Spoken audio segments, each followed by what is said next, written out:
Assalamualaikum warahmatullahi wabarakatuh. Perkenalkan, nama saya Heni Setiawati dari kelas 12 MIPA 4, nomor absen 11. Kali ini saya akan menjelaskan mengenai salah satu spektrum gelombang elektromagnetik, yaitu gelombang radio. Sifat-sifat gelombang elektromagnetik. Gelombang elektromagnetik adalah gelombang yang tidak membutuhkan medium untuk merambat. Artinya, gelombang elektromagnetik bisa merambat meskipun dalam ruang hampa seperti di luar angkasa.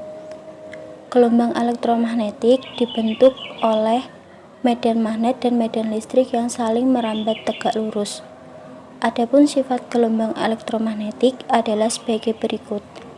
Yang pertama, memiliki kecepatan konstan di ruang hampa, yaitu sebesar 3 kali 10⁸ meter per sekon. Yang kedua, terjadi perubahan medan listrik dan medan magnet secara bersamaan. Yang ketiga, termasuk gelombang transversal. Yang keempat, energinya bergantung pada besarnya frekuensi.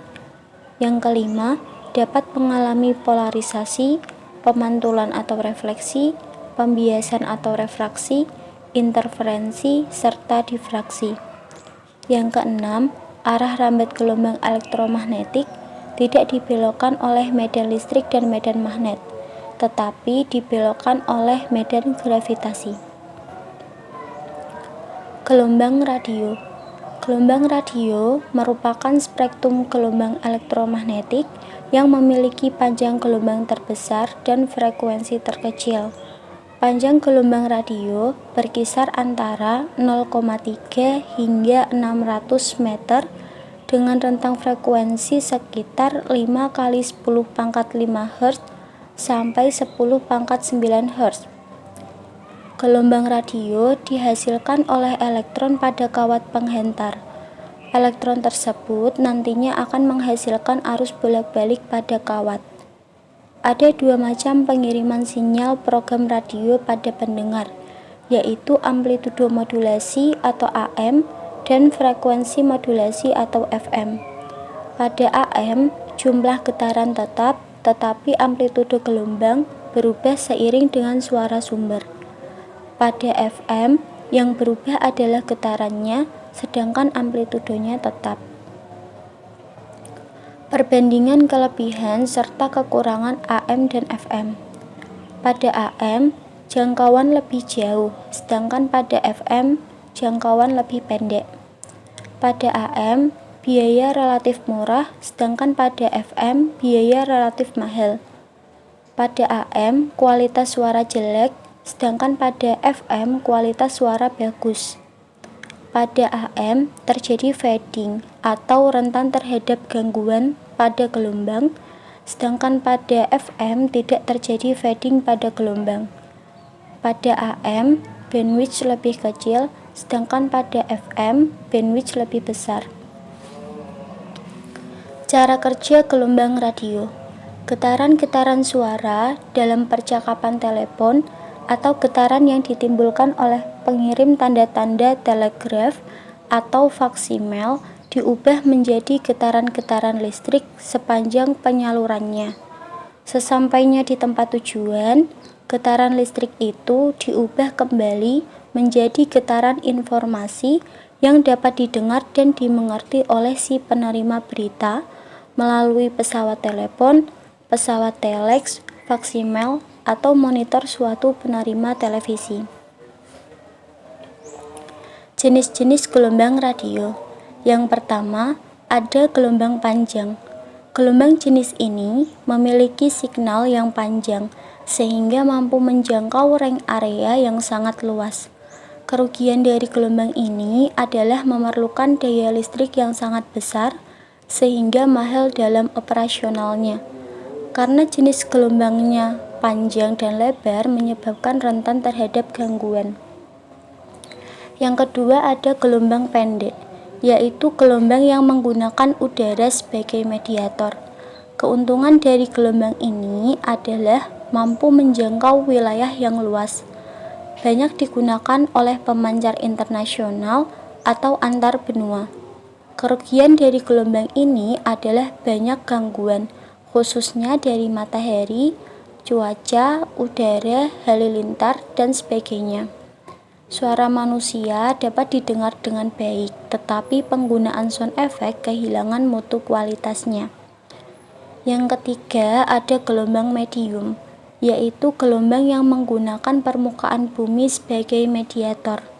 Keuntungan dari gelombang ini adalah permukaan bumi kurang dipengaruhi cuaca, sehingga tidak terjadi gangguan. Mutu penyiaran lebih bagus dalam kualitas suara dan sound effect. Kerugian dari gelombang ini adalah tanah menyerap gelombang lebih cepat daripada udara yang menyebabkan jarak jangkauan siaran lebih sempit sehingga memerlukan booster. Kelebihan gelombang radio. Yang pertama, dapat digunakan di ruang hampa udara. Yang kedua, tidak memerlukan kabel dalam penggunaannya. Yang ketiga, dapat mengirim dengan sangat cepat. Yang keempat, tidak memerlukan penyelarasan antena. Yang kelima, dapat digunakan untuk navigasi. Yang keenam, memiliki cakupan area yang cukup luas. Yang ketujuh, dapat menembus dinding. Sedangkan kekurangan gelombang radio diantaranya adalah yang pertama, mudah mengalami gangguan yang disebabkan oleh alam. Yang kedua, bisa terjadi efek propagasi. Yang ketiga, kurangnya keamanan, dikarenakan sinyal ini bersifat publik. Tanpa adanya pengamanan khusus, maka data bisa diambil oleh orang lain. Yang keempat, harga pemasangan dan perawatan tergolong mahal. Contoh-contoh pemanfaatan gelombang radio. Spektrum gelombang radio dimanfaatkan manusia untuk teknologi radio, televisi, ponsel, serta wifi. Selain itu, gelombang radio dipakai oleh radar untuk memberitahu posisi benda-benda di atas permukaan bumi. Kemudian dampak buruk atau bahaya gelombang radio. Selain mempunyai manfaat, gelombang radio juga mempunyai dampak buruk atau bahaya khususnya bagi kesehatan. Di antaranya adalah 1. Dapat menyebabkan katarak. 2. Dapat menyebabkan kanker. 3. Dapat membuat kulit menjadi hitam. 4. Menurunkan kekebalan tubuh penggunanya. 5. Dapat menyebabkan kemandulan. 6. Dapat merusak susunan sel dan DNA makhluk hidup. 7. Dapat menyebabkan nyeri di sekitar kepala, telinga, tenggorokan, serta beberapa bagian tubuh lainnya yang sering terpapar. 8. Dapat menyebabkan kerusakan otak. 9. Dalam beberapa kasus yang langka, gelombang ini juga dapat menyebabkan alergi akut. Sekian penjelasan dari saya. Apabila ada kesalahan, mohon dimaafkan. Wassalamualaikum warahmatullahi wabarakatuh.